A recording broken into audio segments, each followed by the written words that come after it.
Leaders. Ambassadeur Didier Lebret, vous êtes en Tunisie dans le cadre de votre campagne pour les élections législatives dans le 9e arrondissement des Français à l'étranger. Pourquoi vous êtes candidat? Alors, parce que c'est le prolongement de toute ma vie, en tout cas toute ma vie professionnelle et aussi ma vie personnelle. Professionnelle, parce que depuis que je suis en âge de travailler, je n'ai fait que ça, être au service de mes compatriotes, que ce soit dans des fonctions de développement, parce que j'étais responsable de la coopération française dans un grand poste de coopération qui était Dakar, que ce soit aux Nations Unies, au moment où on réfléchissait collectivement aux grandes évolutions du monde, et puis au fameux sommet du millénaire, où des décisions ont été prises pour qu'il y ait une vraie solidarité internationale en direction des pays en développement. Et puis ensuite, ça s'est un peu accéléré, c'est vrai, au fil de mes missions, avec une mission qui a été pour moi décisive en Haïti, avec une gestion d'une catastrophe naturelle dont l'ampleur a déplacé toutes les prévisions et a requis de mon pays une aide massive. C'est à ce jour l'intervention humanitaire la plus importante de la France. Et de retour en France, puisque ça s'était pas trop mal passé en Haïti, en tout cas, et je me suis vu confier par le ministre et le président la direction du centre de crise. Et du centre de crise où j'ai passé 3 ans, je suis allé à l'Élysée pour aider le chef de l'État à faire en sorte que nos services puissent contribuer efficacement à la lutte contre le terrorisme. Donc voilà, toute ma vie, elle a été, je dirais, au service de l'intérêt de mon pays, mais aussi de développement de relations fortes avec nos pays amis, et dans à peu près tous les domaines d'activité à l'international, la sécurité, le développement, la culture aussi beaucoup. Voilà, donc c'est le prolongement. Aujourd'hui, ce que j'ai fait, je dirais, à un niveau peut-être plus technique, d'un haut fonctionnaire des affaires étrangères. Je veux le faire aujourd'hui de manière plus politique, en m'engageant dans le débat, à un moment où je crois qu'on a besoin aussi de citoyens non politiques pour faire de la politique et pour montrer que ça n'est pas ni une chasse gardée, ni le privilège de quelques-uns, mais c'est quelque chose qu'on doit tous faire à un moment ou un autre. Comme vous faites un service militaire ou un service civique, je suis convaincu que pour réhabiliter la politique, il faut aussi que cet engagement soit plus large, qu'il touche plus de monde. Candidat du Parti socialiste. Et je vous ai dit professionnel et humain aussi, puisque cette géographie, notamment le Maghreb, c'est aussi ma carte familiale, puisque j'ai, du côté de ma mère, on est issu d'une famille de Loranais, donc, qui a migré ensuite au Maroc, à Casablanca. Et donc j'ai beaucoup d'attaches familiales. J'ai été bercé, bien que ne le parlant pas, par une musique douce à vos oreilles. Ma grand-mère parlait arabe couramment, ma mère aussi. Et donc malheureusement, moi je ne le parle pas, parce que mais voilà, c'est quelque chose aussi, c'est un espace géographique qui est important pour moi. Vous êtes candidat du Parti socialiste, un parti qui n'est pas au mieux de sa forme en ce moment. C'est un handicap pour vous dans cette campagne? Au moins, on ne pourra pas me taxer d'opportunisme. J'arrive dans un parti qui, effectivement, connaît des difficultés. Bon, je pense que, globalement, le parti sortira des primaires renforcées. On le voit, la progression de Benoît Hamon. J'étais à l'investiture, à la Mutualité, dimanche dernier. Bon, il y avait une belle brochette de ministres, toutes les sensibilités du PS. Sauf Manuel Valls. Oui, mais bon, ça, on peut le comprendre. Je veux dire, en tant qu'ancien Premier ministre, qui a été dans la dernière étape de la course, mais bon, il avait donné, je crois, aussi des instructions à ses plus proches d'être présent. Et je crois qu'il a joué le jeu. Je veux dire, il a clairement appelé aujourd'hui à ce qu'on resserre les rangs autour de Benoît Hamon. Donc voilà, c'est une deuxième étape qui s'ouvre. Moi, ce que je regrette, c'est que toute la gauche n'ait pas participé à cette primaire. Parce qu'après tout, si on veut être légitime, et si on dit qu'on est de gauche, alors certains disent qu'ils sont ni de gauche ni de droite, mais si on est vraiment de gauche, la primaire, elle doit permettre aux électeurs de gauche de pouvoir dire celle ou celui qui a le plus de chances d'incarner cette gauche et de pouvoir porter la victoire. Donc, vous avez été ambassadeur à Haïti et en janvier 2010, c'était le grand séisme. Vous avez connu Edi Anabi, le Tunisien qui a occupé le poste le plus élevé à l'ONU, qui était le chef de la mission des Nations Unies à Haïti. Edi Anabi était non seulement un très grand professionnel, qui avait eu des missions très importantes au sein du système des Nations Unies, vous venez de le rappeler. C'était en plus un ami. C'était un ami parce qu'on partageait la même affection pour le peuple haïtien, dont l'histoire, souvent malheureusement tragique, suscite, de la part de ceux qui sont des acteurs engagés, beaucoup d'envie d'aider, d'être aux côtés de cette nation qui est assez exceptionnelle à tout point de vue, très, très créative, beaucoup d'artistes remarquables, des écrivains de premier rang. On a eu le plaisir de remettre son épée d'académicien à Dany Laferrière, qui est un grand écrivain haïtien. Et donc Edi était très très engagé. L'avant-veille du tremblement de terre, on était tous ensemble en train de préparer la présidentielle, donc c'était un gros défi pour le pays. Tout à fait. Après, vous avez dirigé le centre de crise au Quai d'Orsay. C'est là une responsabilité planétaire. Exactement, planétaire, parce que en fait, la crise ne connaît pas de frontières. Je veux dire, on gère, quand on est directeur du centre de crise, l'ensemble des crises, les catastrophes naturelles, les crises politiques, les évacuations d'ambassades, les fermetures d'ambassades. Moi, j'en ai connu au moins 2 pendant mon mandat, Libye puis le Yémen. Des opérations complexes qu'on mène conjointement avec les militaires. On a eu aussi, ce qui n'arrive pas toujours dans notre histoire, à conduire une opération militaire de première importance, l'opération Serval, puis son prolongement Barkhane en liaison avec les pays de la région pour sécuriser les flux, les mouvements et lutter contre le terrorisme. Et donc à ce moment-là, le directeur du centre de crise, c'est un petit peu celui qui est chargé de faire, je dirais, le service après-vente. C'est-à-dire qu'il faut faire en sorte que cette intervention qui nous expose ne se retourne pas contre nos intérêts, nos ressortissants, nos compatriotes. Donc ça veut dire penser très largement l'ensemble des failles, qu'est-ce qui doit être protégé prioritairement et qu'est-ce qu'il faut faire. Donc avec Fabius, on a déclenché un plan de sécurisation de nos emprises, les ambassades, les écoles, les lycées français, et puis aussi un dialogue très étroit avec nos entreprises, parce que quand vous appelez Air France ou quand vous appelez Total, vous êtes immédiatement identifié à la France, aux intérêts de notre pays. Donc il faut aussi dialoguer avec les entreprises pour que là où vous créez des nœuds de sécurité, vous ne créez pas par inadvertance des vides. Donc il faut être certain qu'il y a bien un continuum sécuritaire qui s'exerce. Donc on a débloqué sur 2 ans pratiquement 50 millions d'euros pour faire ce travail avec Laurent Fabius. Si vous devez conseiller un pays comme la Tunisie pour monter un centre de crise. Je pense que la première chose à faire quand on monte ce genre de structure, c'est un diagnostic sur l'ensemble des acteurs qui concourent à la sécurité. Il y a beaucoup de formules possibles. Vous avez des pays qui ont choisi d'avoir une seule structure pour la sécurité intérieure, la sécurité extérieure. Moi, je pense que c'est bien de distinguer les deux, parce que dans un pays comme la Tunisie, qui a une organisation assez similaire à la nôtre, vous avez aussi une organisation territoriale, avec des représentants de l'État dans les territoires. Donc je pense que c'est bien de distinguer les deux, et d'avoir vraiment une structure qui soit en charge de la réaction de l'État aux crises extérieures.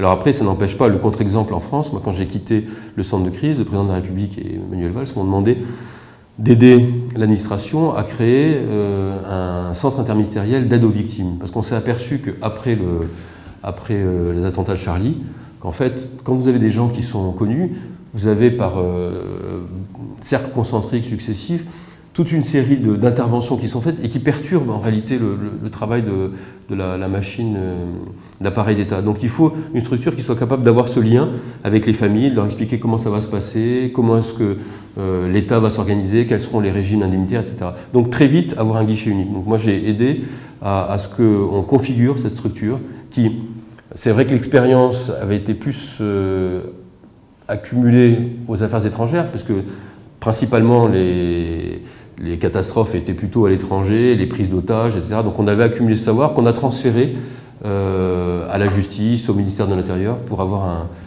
une réponse Concrètement, comment fonctionnait ce centre ? aux affaires Alors, étrangères. très concrètement, Aux affaires étrangères, le centre de crise. au centre de crise, c'est une structure qui est d'abord, c'est important la géographie administrative, qui est, alors quand j'y étais, on avait un immeuble, quand je suis parti, j'en ai annexé un deuxième, donc c'est une structure qui a pris de l'ampleur, on était une cinquantaine, on est à plus de 100 aujourd'hui, des professionnels qui ne font que ça, avec tous les métiers.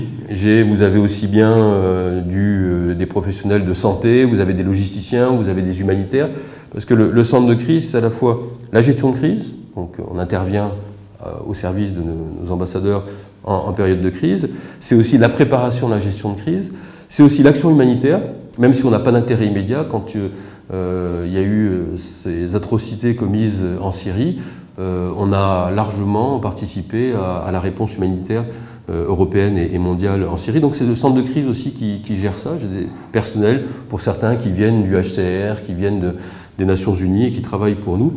Et on a aussi tout un pôle qui est très important, qui est celui qui fait le diagnostic. Et ça, il faut que ce soit une structure très solide qui, H24, est alimentée par l'ensemble des analyses de nos postes, et puis d'autres analyses qui peuvent nous parvenir, de façon à faire une cartographie du risque. Donc, c'est les fameux conseils aux voyageurs, dont on a beaucoup parlé, avec les zones rouges, donc, oranges. on tient le coupable pour la Tunisie. Comment? Je tenais le coupable, mais vous tenez aussi celui qui a proposé d'ailleurs, en arrivant, à Laurent Fabius, qui l'a accepté.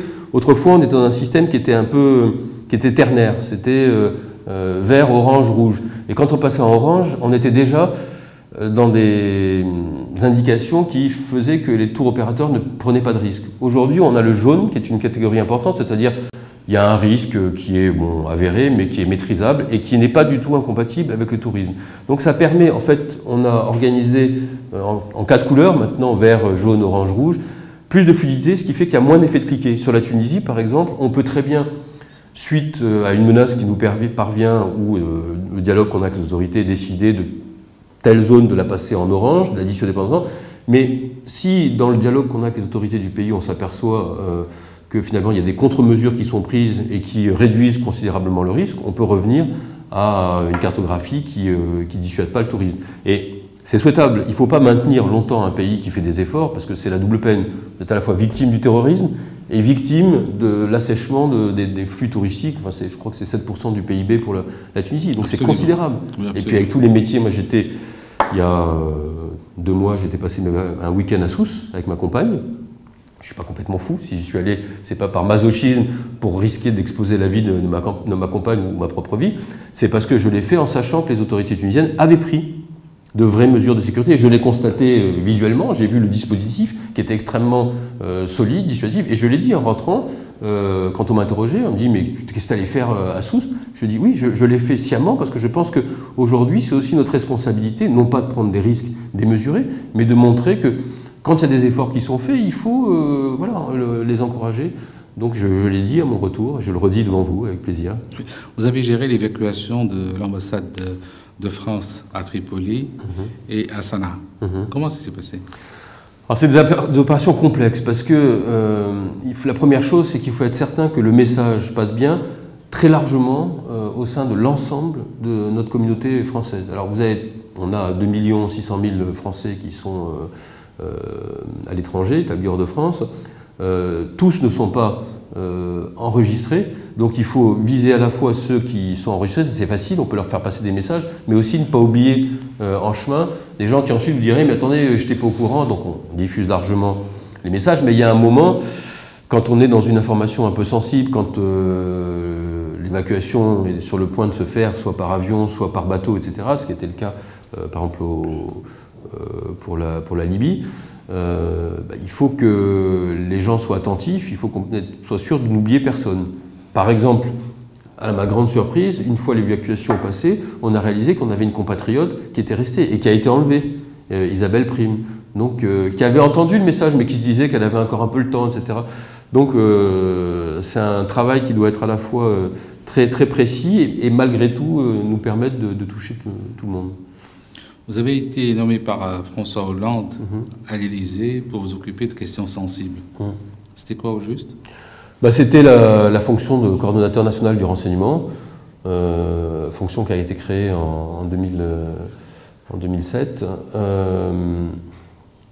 qui est une fonction récente à l'échelle des structures administratives, qui vise en réalité à coordonner l'activité des services sur les grandes priorités du renseignement français. Alors ces priorités, elles sont connues puisqu'elles sont à peu près similaires dans la plupart des pays. C'est numéro 1, lutte contre le terrorisme, lutte contre la prolifération nucléaire, lutte aussi contre toutes les formes de grande criminalité.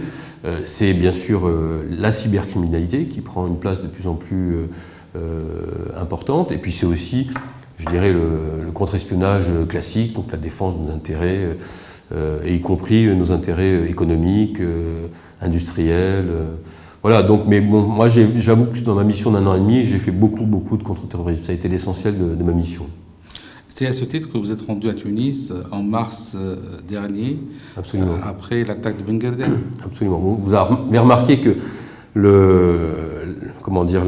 l'agenda bilatéral franco-tunisien est très dense. Je crois que le président Hollande en est à 3 visites avec la Tunisie. Manuel Valls était là en 2020. Bernard Cazeneuve, que vous connaissez bien, s'est rendu à plusieurs reprises, immédiatement après les attentats, Bardo. Bon, moi je suis venu après Ben Gardane. Pourquoi? Avec l'accord du président. Parce qu'il nous a semblé à ce moment-là qu'il y avait un seuil qui avait été franchi. C'est-à-dire que des informations que m'ont transmises à ce moment-là à chaud nos partenaires tunisiens, on a eu le sentiment que c'était pas juste une intrusion à des fins exclusivement terroristes, mais qu'il y a eu une réflexion, une volonté, à partir d'un territoire étranger, la Libye, de tester la solidité des défenses tunisiennes dans une logique qui était quasiment une logique d'annexion. Enfin on sait très bien que Absolument. On sait très bien que l'État islamique a su assez rapidement que de toute façon la logique allait se retourner contre eux et qu'ils seraient forcément à un moment dans une dynamique d'attrition sur le plan géographique, ce qui est le cas aujourd'hui. Ils reculent partout, mais ils cherchaient à tester un petit peu la solidité de tel ou tel. Heureusement, la réponse tunisienne a été robuste et dissuasive, mais ça a montré aussi à quel point les frontières sont poreuses. Donc ça nous a encouragés, plus encore, à mettre davantage de moyens au service de la Tunisie, sur le contrôle de la frontière, des moyens des services. C'est pour ça que j'étais venu. Et notre sécurité, très honnêtement, si on ne comprend pas que la sécurité de l'Europe, elle passe par la sécurité du Maghreb, de la Turquie, parce que nos frontières extérieures réelles, elles sont de l'autre côté de la Méditerranée. Donc aujourd'hui, on est embarqué, si j'ose dire, dans la même galère. Et il faut que cette coopération européenne, elle pense immédiatement son flanc sud. Ambassadeur Lebret, comment pensez-vous prendre en charge le retour des djihadistes? C'est une question majeure, parce que malheureusement, on fait partie de ces pays qui ont eu le plus de flux sur ces théâtres de guerre. On évalue aujourd'hui potentialité du retour à plus de 700 personnes, donc c'est pas rien. On a fait beaucoup de progrès, malgré tout, dans la détection, dans la prévention. On a arrêté beaucoup de gens qui étaient sur le point de se rendre sur un des théâtres de guerre, que ce soit la Syrie ou l'Irak ou d'autres. Je pense que notre coopération avec les pays qui peuvent nous aider, à commencer par la Turquie, parce que beaucoup de retours se font via la Turquie, ils peuvent se faire aussi par la route des Balkans, ils peuvent se faire directement par la Méditerranée. C'est compliqué parce que certains d'entre eux sont furtifs, ils ont pu bénéficier de passeports syriens, des vrais faux passeports, donc se retrouver mêlés à la foule des réfugiés, c'est pas la route la plus facile, bien évidemment, mais bon, on a vu à travers les flots de réfugiés, les 800 000 réfugiés qui ont trouvé accueil en Allemagne, que certains d'entre eux se sont glissés dans les flux. Donc, il n'y a pas une solution pour les maîtriser, les contrôles identifiés. C'est un dispositif qui doit être très complexe et pareil, en étroit partenariat avec l'Europe, puisqu'une partie d'entre eux sont déjà en Europe. Donc après, c'est comment est-ce qu'on arrive dans une Europe où les frontières internes ont été réduites à leur plus simple expression, à faire en sorte que les services coopèrent suffisamment rapidement pour avoir des informations sur leur déplacement. Donc priorité numéro 1, la détection, le suivi, et ensuite la judiciarisation. Il faut que ces personnes assument la conséquence de leurs actes. Ils se sont rendus sur un théâtre de guerre d'un pays qui avait pour cible la France, la Tunisie, ils rentrent dans leur pays, ils doivent rendre des comptes. Et ces comptes, ça s'appelle la justice. Et je pense que les sentences doivent être très lourdes, de façon à ce que... Très lourde, ça veut dire. Je pense qu'il faut passer du délit au crime. Et c'est d'ailleurs, je pense, la politique pénale qui est suivie actuellement.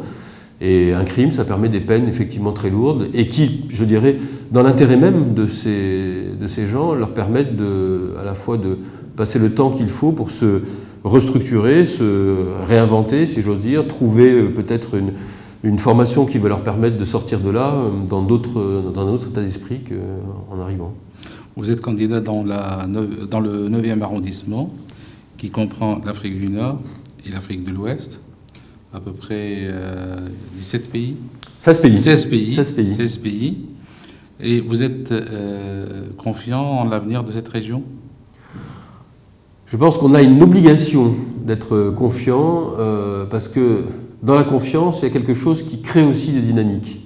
Bien sûr qu'il y a des défis gigantesques, le défi démographique, le défi écologique, le défi urbain, mais tous ces défis que je viens de citer, le défi de la jeunesse, ce sont aussi des opportunités.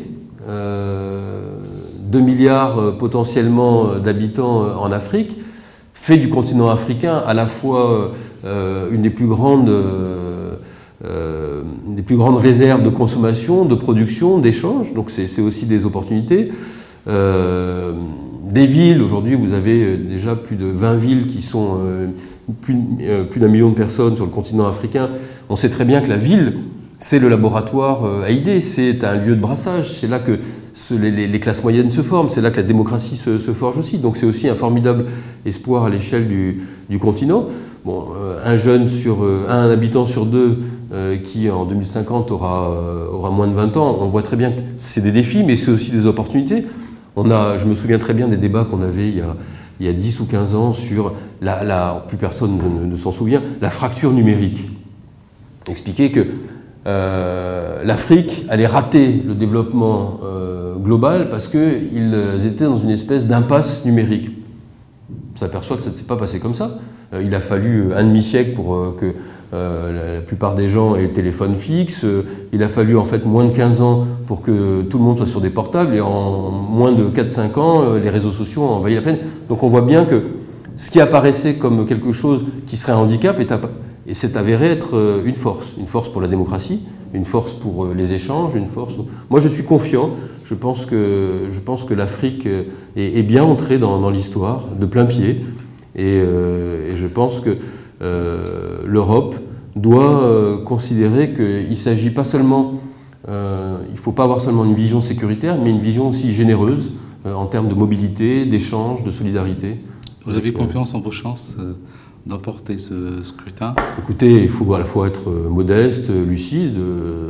Je suis conscient que la situation n'est peut-être pas la même qu'en 2012, mais en tout cas, je sens une dynamique très forte. Je pense que moi, je ferai campagne sur ce que je suis, c'est-à-dire je ne vais pas mentir à mes compatriotes, ils me connaissent, ils savent ce que j'ai fait pour mon pays, ils savent l'amour que je porte pour cette région du monde, et j'espère que cet engagement authentique les convaincra que je peux être un bon député pour les Français de l'étranger. Inch'Allah. Inch'Allah.